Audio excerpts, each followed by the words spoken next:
اول موسم ليه مع نادي بني عبيد، منتقل من نادي الشرقيه. شايفين حسام حسن؟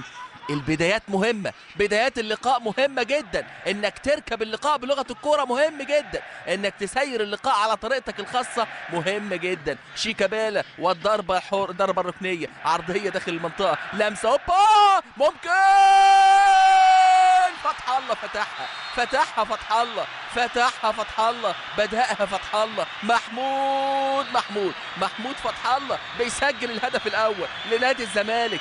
دربكه وسط منطقه الست ياردات، الكل بيتفرج، الكل بيشاهد، لكن محمود فتح الله قال انا مش هتفرج، انا لازم يكون ليا دور. ما شاء الله، لعيب هداف.